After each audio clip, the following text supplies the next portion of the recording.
यूं ही नहीं मैं बन जाता हूं। कुदरत के कोने कोने से खूबियां खोज लाता हूं।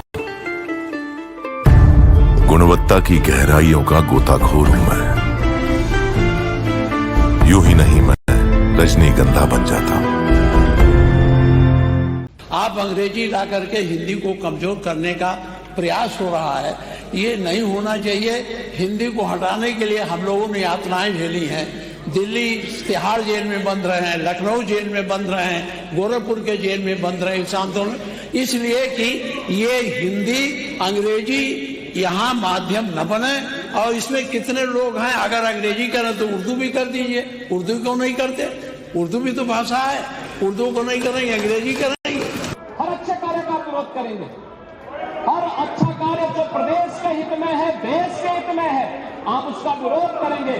और मुझे लगता है इस प्रकार के विरोध की निंदा होनी चाहिए और हम इसका समर्थन करते हैं जो उत्तर प्रदेश की बोलियों को सम्मान मिला।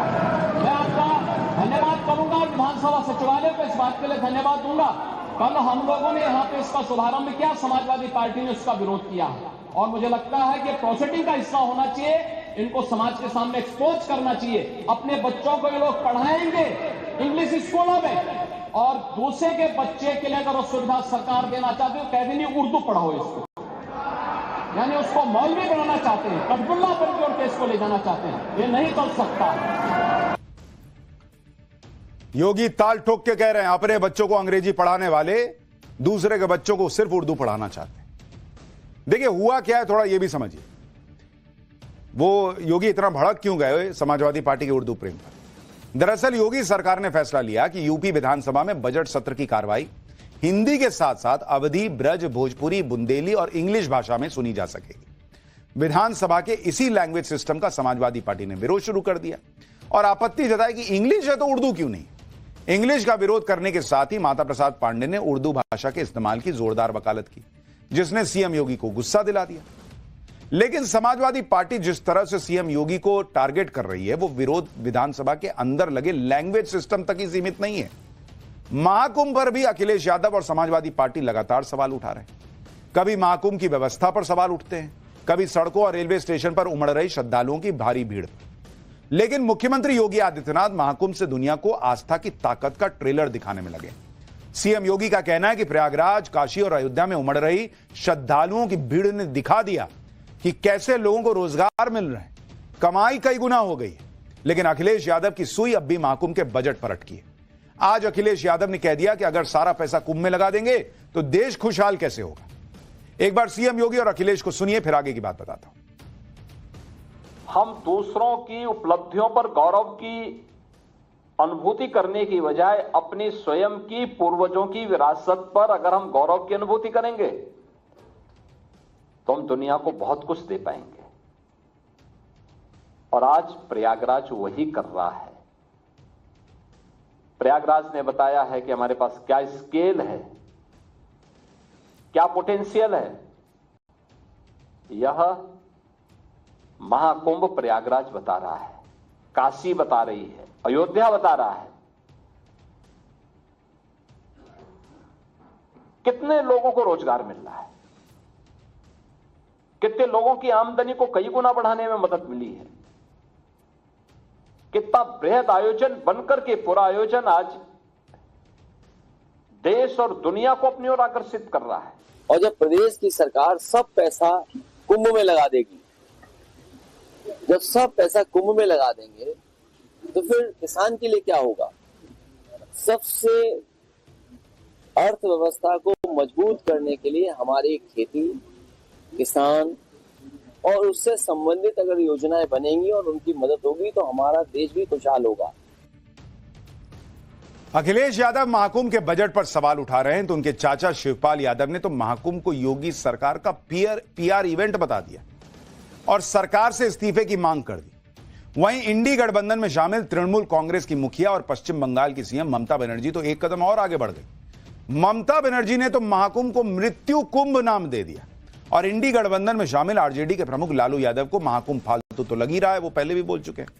महाकुंभ पर इंडी गठबंधन के नेताओं के अजब गजब बयान भी सुनिए एक बार। उनकी अभी तक सूची जारी नहीं कर पाए कितने मरे हैं और न उनको कोई आर्थिक मदद करी है। तो ये तो झूठ बोलते हैं, केवल झूठ। और सरकारी धन का दुरुपयोग जो हुआ है पूरी तरह से इन्होंने अपनी पीआर बढ़ाने के लिए धन का दुरुपयोग किया है। মহাকুম্ভ আমি নাইবা বললাম, ওটা এখন মৃত্যু কুম্ভ হয়ে গেছে, মৃত্যু কূপের মতো। আমি মহাকুম্ভকে সম্মান করি, আমি শ্রদ্ধা জানাই। सब कुंभ का क्या कोई मतलब है? फालतू है कुंभ। इंडी गठबंधन के नेता महाकुंभ पर उल्टे सीधे बयान दे रहे हैं और अखिलेश यादव सीएम योगी से इसलिए चिढ़े बैठे हैं क्योंकि सीएम योगी महाकुंभ से यूपी को हो रहे जबरदस्त फायदे के बारे में बता रहे हैं। योगी ने बताया कि कैसे आस्था का सम्मान देने पर इकोनॉमी को मजबूत किया जा सकता है। सीएम योगी के मुताबिक महाकुंभ की तैयारियों और प्रयागराज में इंफ्रास्ट्रक्चर पर करीब 7500 करोड़ रुपए का खर्च हुआ, जबकि कुंभ मेले के लिए 1500 करोड़ का बजट था। और अगर महाकुंभ में आने वाले श्रद्धालुओं की संख्या 60 करोड़ तक पहुंचती है तो यूपी की जीडीपी में 3 से 3.25 लाख करोड़ रुपए की अतिरिक्त बढ़ोतरी होगी। इसके लिए सीएम योगी ने महाकुंभ में शिवालय पार्क का उदाहरण दिया और बताया कि शिवालय पार्क की लागत करीब 14 करोड़ थी। शुरुआत के 21 दिनों में ही इसे तैयार करने वाली संस्था ने 14 करोड़ का मुनाफा भी कमा लिया। आगे सीएम योगी ने बताया कि यह पार्क 10 जनवरी को तैयार हुआ। 10 से 31 जनवरी के बीच इस पार्क को बनाने वाली संस्था अपनी लागत के 14 करोड़ रुपए के अलावा 28 करोड़ का मुनाफा कमाकर आधी रकम नगर निगम को दे चुकी थी। सुनिए महाकुंभ से यूपी की इकोनॉमी को मिल रहे बूस्ट पर योगी क्या कह रहे हैं, फिर अखिलेश यादव इस गणित पर क्या बोल रहे हैं वो बताऊंगा, और जो लाइव एग्जाम्पल हैं जिनकी जिंदगी महाकुंभ में कमाई से बदल गई उनसे भी मिलवाऊंगा। कुंभ के आयोजन में कुल 1500 करोड़ रुपए खर्च हुए हैं और बदले में अगर उत्तर प्रदेश को 3 लाख करोड़ रुपए का लाभ होता हो और यहां की अर्थव्यवस्था सुदृढ़ होती हो तो मुझे लगता है कि यह उत्तर प्रदेश के नौजवानों के लिए, उत्तर प्रदेश की जनता जनार्दन के लिए और नए भारत के नए उत्तर प्रदेश के लिए, जिसे हम आदरणीय प्रधानमंत्री जी की प्रेरणा से भारत के ग्रोथ इंजन के रूप में स्थापित कर रहे हैं, उस दृष्टि से अत्यंत उपयुक्त है। के धार्मिक आयोजन मुनाफा के लिए नहीं होते हैं। हमारे मुख्यमंत्री जी क्या कह रहे हैं कि 2 लाख करोड़ का व्यापार होगा और व्यापारियों मर रहा है, व्यापारी घाटे में चला गया। जिन्होंने दुकानें ली वो उनका काम नहीं हुआ, बिका नहीं सामान, उनको लॉस हो गया बड़े पैमाने पे। तो कुंभ इन्होंने अपने आप को चमकाने के लिए किया। भारतीय जनता पार्टी कोई भी कार्यक्रम हो, चाहे धार्मिक हो, सांस्कृतिक हो, चाहे खेल का हो, ये हर एक में राजनीति कर देते हैं। कौन सा दुकानदार लॉस में गया है ये तो अखिलेश यादव ही जानते होंगे, लेकिन जो लोग महाकुंभ से फायदा होने की बातों को खारिज कर रहे हैं उन्हें देखना चाहिए कि महाकुंभ कैसे लोगों की किस्मत बदल रहा है। आपको महाकुंभ में दातुन बेचने वाले आकाश यादव की कहानी बताता हूं। दातुन, जिससे आप सुबह सुबह दांत साफ करते हैं। आकाश के मुताबिक उसने अपनी गर्लफ्रेंड की सलाह पर महाकुंभ में दातुन बेचना शुरू किया, क्योंकि लोग आ रहे हैं तो सुबह सुबह ब्रश तो करेंगे, कोई हो सकता है ब्रश लाए ना लाए। आपको जानकर हैरानी होगी कि दातुन बेचकर आकाश ने सिर्फ 5 दिन में 40,000 रुपए कमा लिए, और इस तरह आकाश ने महाकुंभ में सिर्फ दातुन बेचकर ही लाखों रुपए कमा लिए। इतना ही नहीं, महाकुंभ में दातुन बेचने के आइडिया ने आकाश को फर्श से अर्श पर पहुंचा दिया। आकाश के वीडियो वायरल हुए तो वो रातों रात स्टार बन गया। एक चैनल ने अपने शो में आकाश को बुला लिया। शो के जज भी आकाश के बिना इन्वेस्टमेंट के दातुन के बिजनेस वाले आइडिया को सुनकर हैरान रह गए। ये हुआ है लोगों के साथ महाकुंभ में बॉस। अखिलेश यादव कह रहे पैसा डूब गया, ये हो गया, वो हो गया। ये विपक्ष की पॉलिटिक्स कई बार समझ में नहीं आती कि मतलब, अरे नहीं होता है शादी ब्याह में आदमी जाता है तो अरे ये देखिए इसमें ना ये कुर्सी में ठीक से वो कपड़ा नहीं लगा है, हल्का सा इधर से देखिए इतना सा छेद है। शादी एंजॉय नहीं कर रहे हैं लोग। एक इंटरव्यू में आकाश ने बताया कि वो घर पर बेरोजगार बैठे थे तो मुंबई में रहने वाले उनके पिता ने अपने पास आने के लिए कहा। जब ये बात उन्होंने अपनी गर्लफ्रेंड को बताई तो वो रोने लगी कि मुंबई क्यों जाओगे। इस बीच महाकुंभ शुरू होने वाला था तो उनकी गर्लफ्रेंड ने महाकुंभ में बिजनेस करने का आइडिया दिया। आगे आकाश ने बताया कि उन्होंने गर्लफ्रेंड से बिजनेस के लिए रकम नहीं होने की बात कही।